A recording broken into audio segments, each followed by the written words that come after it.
السلام علیکم ورحمۃ اللہ وبرکاتہ۔ الحمد للہ رب العالمین والصلاة والسلام علی سید الانبیاء والمرسلین، اما بعد۔ محترم ناظرین، جیسا کہ پچھلی ویڈیو میں ہم امیر معاویہ رضی اللہ تعالیٰ عنہ کے فضائل قرآن اور احادیث سے بیان کر رہے تھے، ایسے ہی اس ویڈیو کے اندر ہم امیر معاویہ رضی اللہ تعالیٰ عنہ کے فضائل ان اکابر صحابہ سے بیان کریں گے جو شب و روز ایک دوسرے کے ساتھ گزارنے والے تھے، کہ امیر معاویہ رضی اللہ تعالیٰ عنہ کا مقام، ان کا رویہ، ان کا اخلاق اپنے ساتھیوں کے ساتھ کیسا تھا۔ تو اس پر ہم سب سے اکابر صحابہ، ان کے اقوال کو ذکر کریں گے جو کہ امیر معاویہ رضی اللہ تعالیٰ عنہ کے حق میں ہیں۔ تو سب سے پہلے اہل بیت کے عظیم فرد عبداللہ بن عباس رضی اللہ تعالیٰ عنہ کا قول ذکر کرتے ہیں کہ انہوں نے فرمایا کہ ہم میں سے امیر معاویہ رضی اللہ عنہ سے بڑھ کر کوئی عالم نہیں تھا۔ اور ایک موقع پہ عبداللہ بن عباس رضی اللہ تعالیٰ عنہ نے فرمایا کہ میں نے رسول اللہ صلی اللہ علیہ وسلم کے بعد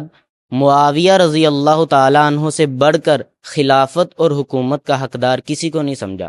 تو یہ کسی معمولی صحابی کی گواہی نہیں ہے، کسی معمولی صحابی کا قول نہیں ہے، بلکہ اہل بیت کے فرد خود بیان کر رہے ہیں، عبداللہ بن عباس رضی اللہ تعالیٰ عنہ، کہ معاویہ رضی اللہ تعالیٰ عنہ ہم میں سے حکومت کے بھی سب سے زیادہ حقدار تھے، اور ہم میں سے سب سے زیادہ علم کو جاننے والے بھی تھے، ہم میں سے سب سے بڑے عالم بھی تھے۔ تو عبداللہ بن عباس رضی اللہ تعالیٰ عنہ کا امیر معاویہ رضی اللہ تعالیٰ عنہ کے حق میں یہ بات کہنا، یہ کوئی معمولی بات نہیں۔ پھر سیدنا عبداللہ بن عمر رضی اللہ تعالیٰ عنہ نے فرمایا کہ معاویہ رضی اللہ تعالیٰ عنہ رسول اللہ صلی اللہ علیہ وسلم کے بعد سب سے زیادہ سخی انسان تھے۔ تو نہ صرف معاویہ رضی اللہ تعالیٰ عنہ ایک عظیم حکمران تھے، بلکہ لوگوں کے ساتھ خیر خواہی کرنے والے بھی تھے، سخاوت بھی ان کا ایک نمایاں وصف تھا۔ تو رسول اللہ صلی اللہ علیہ وسلم کی دعاؤں کی بدولت اللہ تعالیٰ نے ان کو یہ تمام اوصاف سے نوازا کہ عبداللہ بن عمر رضی اللہ تعالیٰ عنہ نے فرمایا کہ امیر معاویہ رضی اللہ تعالیٰ عنہ ہم میں سے سب سے بڑھ کر سخی انسان تھے۔ اسی سلسلے میں سیدنا سعد بن ابی وقاص رضی اللہ تعالیٰ عنہ بیان کرتے ہیں کہ میں نے عثمان رضی اللہ تعالیٰ عنہ کے بعد سب سے زیادہ حق پر فیصلہ کرنے والا امیر معاویہ رضی اللہ تعالیٰ عنہ کو پایا ہے، کہ وہ لوگوں کے درمیان عدل و انصاف کرتے تھے، عدل و انصاف کے ساتھ فیصلہ کرتے تھے لوگوں کے درمیان، اور لوگوں کو ان کے حقوق دیا کرتے تھے۔ پھر اسی طرح ام المومنین سیدہ عائشہ صدیقہ رضی اللہ تعالیٰ عنہ فرماتی ہیں، کاش یا رب میری عمر بھی معاویہ رضی اللہ تعالیٰ عنہ کو لگ جائے۔ تو ان کا معاویہ رضی اللہ تعالیٰ عنہ کے حق میں یہ دعا کرنا، ان کو اپنی عمر کی دعا کرنا، ان کے لیے یہ کوئی معمولی محبت نہیں تھی، بلکہ دل سے ان کے لیے محبت تھی۔